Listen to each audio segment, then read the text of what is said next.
ಆ ಮನೆಯಲ್ಲಿ ರಕ್ತ ಚೆಲ್ಲಿರೋದು ಗೊತ್ತಾಗುತ್ತೆ. ಯಾಕಂದ್ರೆ ಅವ್ರು ಎಷ್ಟೇ ಕ್ಲೀನ್ ಮಾಡಿದ್ರು ಸ್ಯಾಮ್ಸನ್ ಇರ್ತಾನೆ. ಈ ಸ್ಯಾಮ್ಸನ್ ಒಟ್ಟಿಗೆ ಅವನ ಹೆಂಡತಿ ವಿಕ್ಟೋರಿಯಾನು ಅಲ್ಲೇ ಇರ್ತಾಳೆ. ಅಂತಂದ್ರೆ ಏನ್ ಮಾಂಸ ಕಟ್ ಮಾಡುವಂತ ತರ ಚಾಕು ಇರುತ್ತೆ, ಅದನ್ನ ತಗೊಂಡು ಶ್ರೀಮತಿ ಶೆಟ್ಟಿ ಅವ್ರ ಮೇಲೆ ದಾಳಿ ಮಾಡ್ತಾನೆ. ಅದು ನಾಗೋರಿ ಹತ್ರ ಒಂದು ಬಿಲ್ಡಿಂಗ್ ಹತ್ರ ಒಂದು ಸ್ಕೂಟರ್ ನಿಂತ್ಕೊಂಡಿರುತ್ತೆ. ಆ ಸ್ಕೂಟರ್ ಮೇಲೆ ರಕ್ತದ ಕಲೆಗಳಿರ್ತಾವೆ. ಆ ಚೀಲವನ್ನು ನೋಡಿದಾಗ ಅದರಲ್ಲಿ ತಲೆ ಇರುತ್ತೆ, ಒಂದು ಹೆಣ್ಣು ಮಗಳದು. ನೀವು 2019 ಮಂಗಳೂರಿನಲ್ಲಿ ಶ್ರೀಮತಿ ಶೆಟ್ಟಿ ಅನ್ನೋರ ಕೊಲೆ ಆಗುತ್ತೆ. ದೇಹದ 19 ತುಂಡನ್ನ ಮಾಡ್ತಾನೆ. ತುಂಡನ್ನ ಮಾಡಿ ಕ್ಯಾರಿ ಬ್ಯಾಗ್ ಅಲ್ಲಿ ತುಂಬ್ತಾನೆ. ಎಲ್ಲಾ ಕಡೆ ತಿರುಗ್ತಾರೆ. ಒಂದ್ ವೇಳೆ ಕೆರೆಗೆ ಎಸೆದ್ರೆ ಕೊಳತು ಮತ್ತೆ ಗೊತ್ತಾಗುತ್ತೆ, ಅಥವಾ ಇನ್ನೊಂದ್ ಕಡೆ ಹಾಕಿದ್ರೆ ಅದು ಪೊಲೀಸರಿಗೆ ಗೊತ್ತಾಗುತ್ತೆ. ಯಾವ ರೀತಿ ನಾವು ಬಚಾವ್ ಆಗ್ಬೇಕು ಅಂತ ಹೇಳಿ ಕತ್ತನ್ನ ಹೆಚ್ಚಿಗೆ ಕೊಲೆ ಮಾಡ್ತಾನೆ. ಕೊಲೆ ಮಾಡಿದ ನಂತರ ಯಾರ ಆ ಕಾರ್ ಇರುತ್ತೆ, ಆ ಕಾರ್ ಅಂದ್ರೆ ಯಾರ ಹತ್ರ ಖರೀದಿ ಮಾಡಿರ್ತಾನೆ ಆ ಕಾರ್. ಮಾನ್ಯ ವೀಕ್ಷಕರೇ, ಅಳಿದು ಉಳಿದವರು ಕಂಡಂತೆ ಸ್ವಾಗತ ಸುಸ್ವಾಗತ. ರಾಜ್ಯದಲ್ಲಿ ಒಂದು ಭೀಕರ ಹತ್ಯೆ ಆಗುತ್ತೆ. 19 ತುಂಡನ್ನ ಕತ್ತರಿಸಿ ಒಂದು ಹೆಣ್ಣುಮಗಳ ದೇಹವನ್ನ ತುಮಕೂರು ಹಾಗೆ ಕೊರಟಗೆರೆ ಮಧ್ಯ ಎಲ್ಲಿ ಬೇಕಂದ್ರಲ್ಲಿ ಬಿಸಾಕಿ ಬಿಟ್ಟಿರ್ತಾರೆ. ಸಿದ್ದನ ಬೆಟ್ಟದಲ್ಲಿ ತಲೆ ಸಿಗುತ್ತೆ.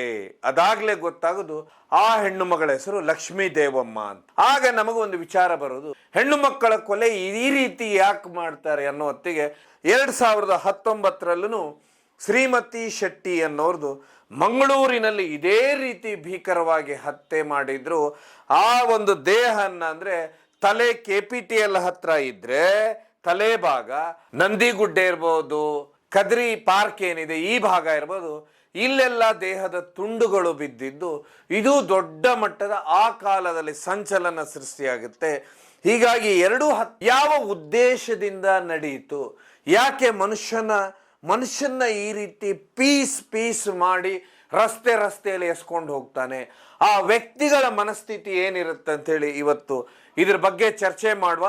ಮೊದಲಿಗೆ ಲಕ್ಷ್ಮೀ ದೇವಮ್ಮನವರ ಹತ್ಯೆ ಆಗಿದೆ. ಹತ್ಯೆ ಆಯ್ತು, ಯಾರು ಈ ಹತ್ಯೆಯಿಂದ ಇದ್ರ ಅಂತ ಹೇಳಿ ಪೀಸ್ ಮಾಡಿ ರಸ್ತೆಯಲ್ಲಿ ಎಸ್ಕೊಂಡು ಹೋಗ್ತಾನೆ, ಆ ವ್ಯಕ್ತಿಗಳ ಮನಸ್ಥಿತಿ ಏನಿರುತ್ತೆ ಅಂತ ಹೇಳಿ ಇವತ್ತು ದೇಹದ ಪೀಸ್ಗಳು ರಸ್ತೆಯಲ್ಲಿ ಬಿದ್ದಿರುತ್ತೆ. ತುಂಬಾ ವಿಶೇಷ ಅಂದ್ರೆ ಏನು ತುಮಕೂರು ಹಾಗೆ ಕೊರಟಗೆರೆ ಇದರ ಮಧ್ಯಭಾಗದಲ್ಲಿ ಏನು ಚಿತಗನಹಳ್ಳಿ ಬರುತ್ತೆ, ಗೊರವನಹಳ್ಳಿ, ಚಂದ್ರಾಯನ ದುರ್ಗ, ಬೆಂಡೆವಾಣೆ, ಚಿಂತಗನಹಳ್ಳಿ, ಚನ್ನರಾಯನ ದುರ್ಗ ಹಾಗೆ ಸಿದ್ದರ ಬೆಟ್ಟದಲ್ಲಿ ಒಟ್ಟು 19 ದೇಹದ ತುಂಡುಗಳು ಸಿಗ್ತಾವೆ.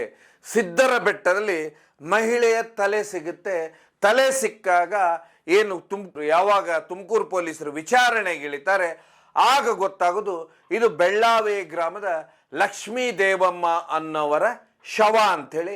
ಯಾಕಂತ ಹೇಳಿದ್ರೆ ಅವರಿಗೆ 43ರಿಂದ 44 ವರ್ಷ ಆಗಿರುತ್ತೆ. ಆಗಸ್ಟ್ 3ಕ್ಕೆ ಇವರು ತಮ್ಮ ಮಗಳ ಮನೆಗೆ ಹೋಗಿರ್ತಾರೆ. ತುಮಕೂರಿನ ಕುವೆಂಪು ನಗರದಲ್ಲಿರುವಂಥ ತಮ್ಮ ಮಗಳ ಮನೆಗೆ ಹೋಗಿರ್ತಾರೆ. ಮಗಳ ಮನೆಗೆ ಹೋದಂಥವ್ರು ಮನೆಗೆ ಬಂದಿರೋದಿಲ್ಲ.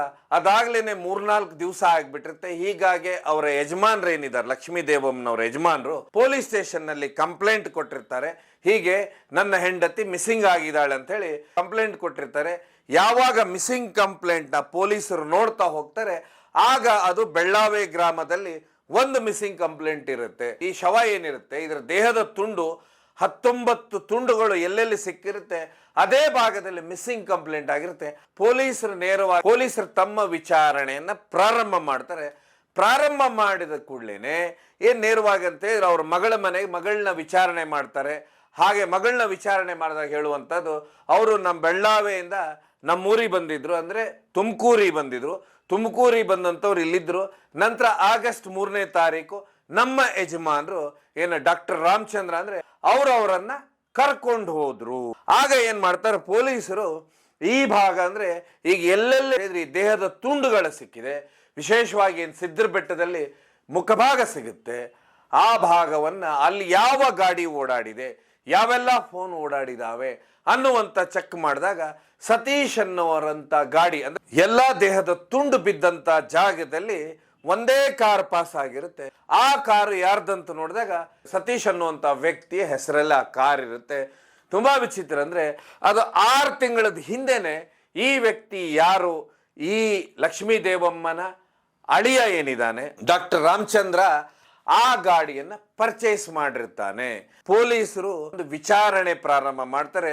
ಕೊರಟಗೆರೆಯಲ್ಲಿ ಡಾಕ್ಟರ್ ಆದಂಥವ್ರು, ತುಂಬಾ ಎಲ್ಲ ದೊಡ್ಡ ಮಟ್ಟದಲ್ಲಿ ಪ್ರಾಕ್ಟೀಸ್ ಮಾಡುವಂಥವ್ರು, ಈ ರೀತಿ ಏನ್ ಸಿಟ್ಟಿತ್ತು ಅಂತ ನೋಡ್ತಾ ಹೋದ್ರೆ ತುಂಬಾ ವಿಚಿತ್ರ ಅನಿಸುತ್ತೆ. ಸಿಟ್ಟು ನೋಡಿದಾಗ ಏನಂತ ಹೇಳಿದ್ರೆ, ಪದೇ ಪದೇ ಮಗಳನ್ನಂದ್ರೆ ತನ್ನ ಹೆಂಡತಿಯನ್ನ ಲಕ್ಷ್ಮೀ ದೇವಮ್ಮ ತಮ್ಮ ಮನೆ ಕರ್ಕೊಂಡು ಹೋಗ್ತಾ ಇದ್ರು.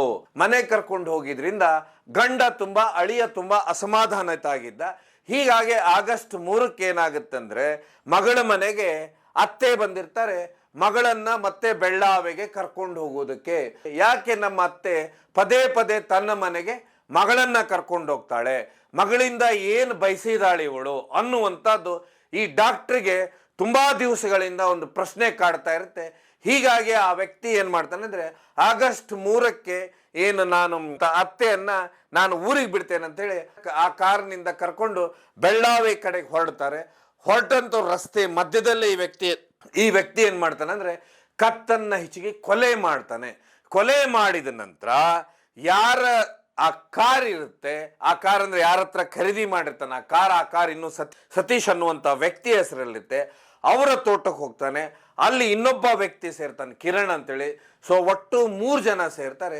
3 ಜನ ಸೇರಿದ ಮೇಲೆ ಸುಮಾರು ಕಡೆ ತಿರುಗ್ತಾರೆ, ಕೆರೆಗಳನ್ನು ನೋಡ್ತಾರೆ. ಈ ಶವ ಎಸಿಬೇಕಂತ ಹೇಳಿದ್ರೆ ಕಾರಲ್ಲಿ ಹಿಂದ್ಗಡೆ ಇದು ಡೆಡ್ ಬಾಡಿ ಹಾಗೆ ಇರುತ್ತೆ. ಎಲ್ಲ ಕಡೆ ತಿರುಗ್ತಾರೆ. ಒಂದ್ ವೇಳೆ ಕೆರೆಗೆ ಎಸೆದ್ರೆ ಕೊಳತು ಮತ್ತೆ ಗೊತ್ತಾಗುತ್ತೆ, ಅಥವಾ ಇನ್ನೊಂದು ಕಡೆ ಹಾಕಿದ್ರೆ ಅದು ಪೊಲೀಸರಿಗೆ ಗೊತ್ತಾಗುತ್ತೆ. ಯಾವ ರೀತಿ ನಾವು ಬಚಾವ್ ಆಗಬೇಕು ಅಂತ ಹೇಳಿ ಇವ್ರು ಇನ್ನೊಂದು ಐಡಿಯಾ ಮಾಡ್ತಾರೆ, ಸ್ಪೆಷಲ್ ಐಡಿಯಾ. ಅದೇನ್ ಮಾಡ್ಬಿಡ್ತಾನೆ ಅಂದ್ರೆ, ಈ ರಾಮಚಂದ್ರ ಮೊದಲೇ ಡಾಕ್ಟರ್ ಆಗಿರ್ತಾನೆ. ದೇಹದ 19 ತುಂಡನ್ನ ಮಾಡ್ತಾನೆ. ತುಂಡನ್ನ ಮಾಡಿ ಕ್ಯಾರಿ ಬ್ಯಾಗ್ ಅಲ್ಲಿ ತುಂಬ್ತಾನೆ. ಅದಾಗ್ಲೇನೆ ದೇಹ ಅರ್ಧಕ್ಕರ್ಧ ಕೊಳತು ಹೋಗಿರುತ್ತೆ. ಆ ನಂತರ ಇದನ್ನೇನ್ ಮಾಡ್ತಾನೆ, ಈ ಕೊರಟಗೆರೆ, ತುಮಕೂರು ಈ ಭಾಗದಲ್ಲಿ ಎಲ್ಲಾ ಕಡೆನೂ ಒಂದೊಂದು ಪೀಸನ್ನ ಎಸ್ಕೊಂಡು ಬರ್ತಾನೆ. ಆದ್ರೆ ತಲೆ ಏನಿದೆ ಇದನ್ನ ಸಿದ್ದರ ಬೆಟ್ಟದ ಹತ್ರ ಎಸಿತಾನೆ. ಎಸೆದ ನಂತರ ಕಾರ್ ಎಲ್ಲೆಲ್ಲಿ ಈ ವ್ಯಕ್ತಿ ಅಂತ ಹೇಳಿದ್ರೆ ಆ ಕ್ಯಾರಿ ಬ್ಯಾಗಿನ ಎಸೆದಿರ್ತಾನೆ, ಅಲ್ಲಿ ಎಲ್ಲಾ ಕಡೆನೂ ಆ ಕಾರ್ ಪಾಸ್ ಆಗಿರುತ್ತೆ. ಆ ಕಾರ್ ನಂಬರ್ ಟ್ರೇಸ್ ಔಟ್ ಆಗಿರುತ್ತೆ. ಅದಾದ್ಮೇಲೆ ಮೊಬೈಲ್ ಕಾಲ್ಗಳು ಅಲ್ಲಿ ಎಕ್ಸ್ಚೇಂಜ್ ಆಗಿರ್ತವೆ. ಮತ್ತೆ ಇದೆಲ್ಲದಕ್ಕಿಂತ ಹೆಚ್ಚಾಗಿ ಯಾವಾಗ ಮನೆಯವ್ರನ್ನ ವಿಚಾರಣೆ ಮಾಡ್ತಾರೆ, ಕೊನೆಯದಾಗಿ ಯಾರೊಟ್ಟಿಗೆ ಹೋಗಿದ್ರು ಲಕ್ಷ್ಮೀ ದೇವಮ್ಮ ಅಂತ ಹೇಳಿದ ಕೂಡಲೇ ಆಗ ಅಳಿಯನೊಟ್ಟಿಗೆ ಹೋಗಿದ್ದು ಅನ್ನುವಂಥದ್ದು ಗೊತ್ತಾಗುತ್ತೆ. ಇದಾದ್ಮೇಲೆ ಯಾವಾಗ ಇದೆಲ್ಲ ಪೊಲೀಸರ ತನಿಖೆಯಿಂದ ಹೊರಗೆ ಬರುತ್ತೆ, ಆಗ್ಲೇ ಗೊತ್ತಾಗೋದು ಅಳಿಯನೇ ಅತ್ತೆಯನ್ನ ಕೊಂದ. ತುಂಬಾ ವಿಚಿತ್ರ ಅಂತ ಹೇಳಿದ್ರೆ, ಇಲ್ಲಿ ಈ ರೀತಿ ಬರ್ಬರ ಹಾಗೂ ಭೀಕರ ಹತ್ಯೆ ಮಾಡ್ಬೇಕಾದ್ರೆ ಇದೇ ಒಂದೇ ಕಾರಣ ಆಯ್ತಾ? ಪದೇ ಪದೇ ಮಗಳನ್ನ ತನ್ನ ಮನೆ ಕರ್ಕೊಂಡು ಹೋಗುವುದು, ಅಥವಾ ಇನ್ನೇನಾದ್ರೂ ಆಸ್ತಿಯ ಸಮಸ್ಯೆ ಇತ್ತ, ಅಥವಾ ಇನ್ಯಾವುದಾದ್ರೂ ವಿಷಯದಲ್ಲಿ ದೊಡ್ಡ ಮಟ್ಟದ ಮನಸ್ತಾಪ ಇತ್ತು ಅನ್ನುವಂಥದ್ದೇ ಈಗ ಬಹುದೊಡ್ಡ ಪ್ರಶ್ನೆ ಕಾಡ್ತಾ ಇರೋದು.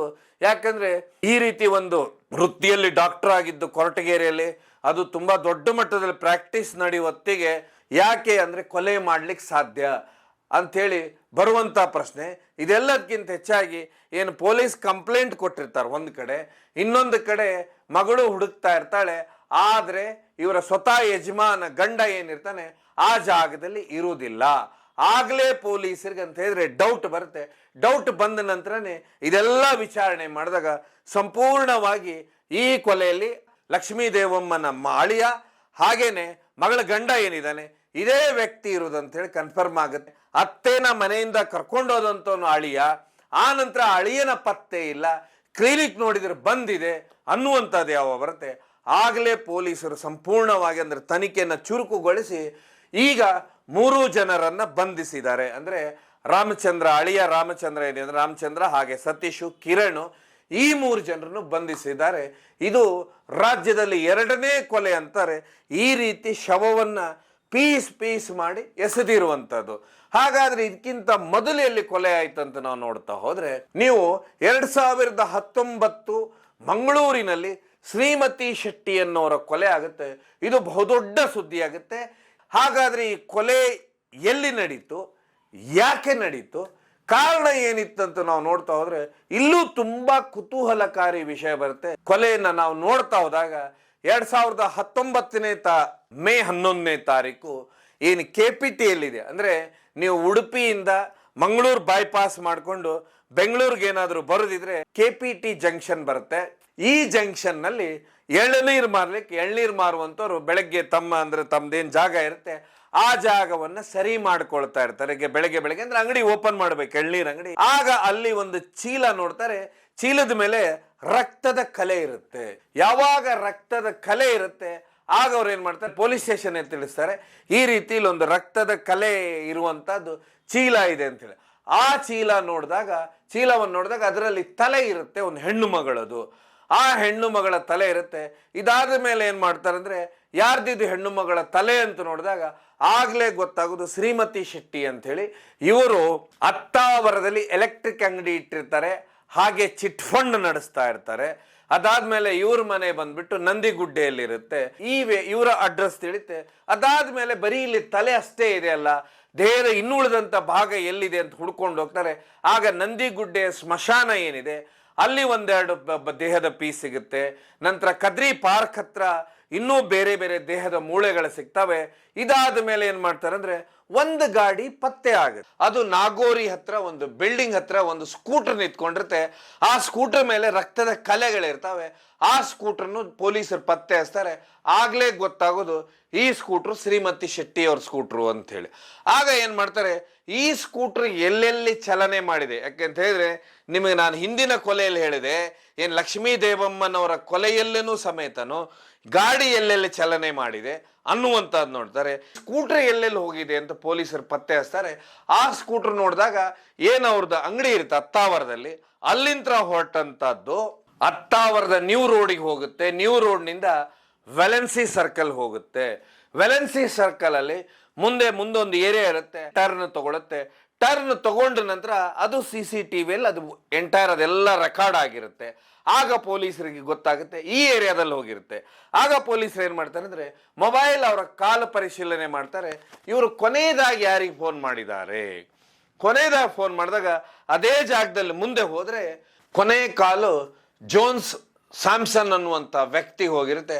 ಆ ವ್ಯಕ್ತಿಯ ಮನೆ ಅಲ್ಲೇ ಇರುತ್ತೆ. ಅಲ್ಲಿ ಹೋಗಿ ಪೊಲೀಸರ ಮನೆಯನ್ನ ಪೂರ್ತಿ ಪರಿಶೀಲನೆ ಮಾಡ್ತಾರೆ.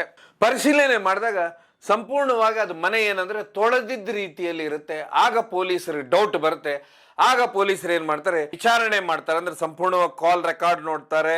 ಶ್ರೀಮತಿ ಶೆಟ್ಟಿ ಅವರು ಹೋದಂತ CCTV ಫುಟೇಜ್ ತೆಗಿತಾರೆ. ಫುಟೇಜ್ ತೆಗೆದಂಥವ್ರು ಎಂಟೈರ್ ಆಗ ಅವರನ್ನ ಹಿಡಿದು ಯಾವಾಗ ತೀವ್ರವಾಗಿ ವಿಚಾರಣೆ ಮಾಡ್ತಾರೆ ಆಗ್ಲೇ ಗೊತ್ತಾಗೋದು ಏನ್ ಶ್ರೀಮತಿ ಶೆಟ್ಟಿ ಅವರು ಚಿಟ್ ಫಂಡ್ ನಡೆಸ್ತಾ ಇರ್ತಾರೆ. ಶ್ರೀಮತಿ ಶೆಟ್ಟಿ ಅವರಿಗೆ ಈ ವ್ಯಕ್ತಿ 40,000 ರೂಪಾಯಿ ಕೊಡಬೇಕಾಗಿರುತ್ತೆ. ಹೀಗಾಗಿ ಅವ್ರು ಏನ್ ಮಾಡ್ತಾರೆ ಅಂದ್ರೆ, ತಮ್ಮ ಅಂಗಡಿಯಿಂದ ಹೊರಡೊತ್ತಿಗೆ ಫೋನ್ ಮಾಡ್ತಾರೆ, ನಾನು ಮನೆ ಹತ್ರ ಬರ್ತಾ ಇದ್ದೆ, ನನಗೆ ದುಡ್ಡು ಬೇಕು ಅಂತೇಳಿ. ಆಗ ಸ್ಕೂಟರ್ ತಗೊಂಡು ನೇರವಾಗಿ ಅವ್ರ ಮನೆ ಹತ್ರ ಹೋಗ್ತಾರೆ. ಮನೆಗೆ ಯಾವಾಗ ಹೋಗ್ತಾರೆ, ಮನೆ ಒಳಗೆ ಹೋದ ನಂತರ ಅಲ್ಲಿ ಈ ದುಡ್ಡಿನ ವಿಷಯದಲ್ಲಿ ಇವ್ರ ಮಧ್ಯೆ ಗಲಾಟೆ ಆಗುತ್ತೆ. ಆಗ ಏನ್ ಈ ಜೋನ್ಸ್ ಸ್ಯಾಮ್ಸನ್ ಇರ್ತಾನೆ, ಈ ಸ್ಯಾಮ್ಸನ್ ಒಟ್ಟಿಗೆ ಅವನ ಹೆಂಡತಿ ವಿಕ್ಟೋರಿಯಾನು ಅಲ್ಲೇ ಇರ್ತಾಳೆ. ಅಂತಂದ್ರೆ ಏನ್ ಮಾಂಸ ಕಟ್ ಮಾಡುವಂತ ಚಾಕು ಇರುತ್ತೆ, ಅದನ್ನ ತಗೊಂಡು ಸೀದಾ ಶ್ರೀಮತಿ ಶೆಟ್ಟಿ ಅವ್ರ ಮೇಲೆ ದಾಳಿ ಮಾಡ್ತಾನೆ. ದಾಳಿ ಮಾಡಿದಾಗ ಪ್ರಾಣ ಬಿಡ್ತಾರೆ. ನಂತರ ಅವರ ದೇಹನ್ನ ಏನ್ ಮಾಡಬೇಕು ಅಂತ ಹೇಳಿ ಮನೆ ಒಳಗೆ ಪೀಸ್ ಮಾಡಿ ಅದನ್ನ ಎತ್ಕೊಂಡು ಕ್ಯಾರಿ ಬ್ಯಾಗ್ ಅಲ್ಲಿ ಎತ್ಕೊಂಡು ಹೋಗಿ ಒಂದನ್ನ KPTL ಹತ್ರ ಇಟ್ರೆ, ನಂದಿಗುಡ್ಡೆ ಸ್ಮಶಾನದ ಹತ್ರ, ಹೀಗೆ ಅಲ್ಲಿ ಇಲ್ಲಿ ಕದ್ರಿ ಪಾರ್ಕ್ ಎಲ್ಲ ಕಡೆನೂ ಆ ದೇಹದ ಪೀಸನ್ನ ಎಸ್ಕೊಂಡು ಹೋಗ್ತಾನೆ. ಎಸ್ಕೊಂಡೋಗಿ ಎಸೆದು ಗಾಡಿಯನ್ನ ಏನ್ ಮಾಡ್ಬಿಡ್ತಾನೆ, ಅವ್ರು ತಂದಂತ ಗಾಡಿಯನ್ನ ತಗೊಂಡೋಗಿ ನಾಗೋರಿ ಹತ್ರ ಇರುವಂತ ಬಿಲ್ಡಿಂಗ್ ಮುಂದೆ ಪಾರ್ಕ್ ಮಾಡಿ ಬಂದು ಬಿಡ್ತಾನೆ ಈ ವ್ಯಕ್ತಿ. ಆಗ ಪೊಲೀಸರು ಏನ್ ಮಾಡ್ತಾರೆ, ಇಡೀ ಮನೆಯನ್ನ ಸಂಪೂರ್ಣವಾಗಿ ನೋಡ್ತಾರೆ. ಆಗ ಸುಮಾರು ಬ್ಲಡ್ ಸ್ಯಾಂಪಲ್ಸ್ ಎಲ್ಲ ಸಿಗುತ್ತೆ. ಆ ಮನೆಯಲ್ಲಿ ರಕ್ತ ಚೆಲ್ಲಿರೋದು ಗೊತ್ತಾಗುತ್ತೆ. ಯಾಕಂದ್ರೆ ಅವ್ರು ಎಷ್ಟೇ ಕ್ಲೀನ್ ಮಾಡಿದ್ರು ಕೆಲವೊಂದು ಕಡೆ ಬಿಟ್ಟಿರ್ತಾರೆ. ಇದಾದ್ಮೇಲೆ ಮೊಬೈಲ್ ಕಾಲ್ನ ಚೆಕ್ ಮಾಡ್ತಾರೆ.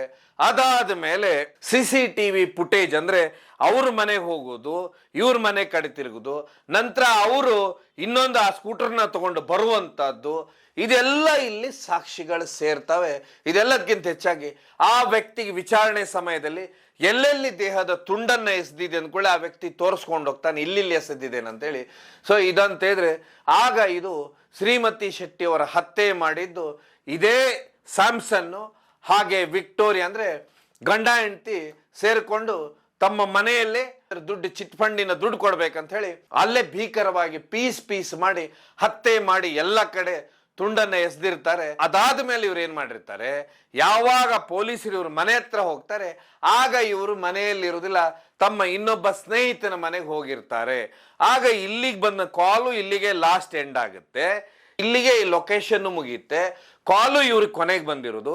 ಅದಾದ್ಮೇಲೆ ಇವರು ಮನೆಯಲ್ಲಿ ಇಲ್ಲ ಅನ್ನೋ ಹೊತ್ತಿಗೆ ಗೊತ್ತಾಗೋದು ಇಲ್ಲೇನೋ ನಡೆದಿದೆ.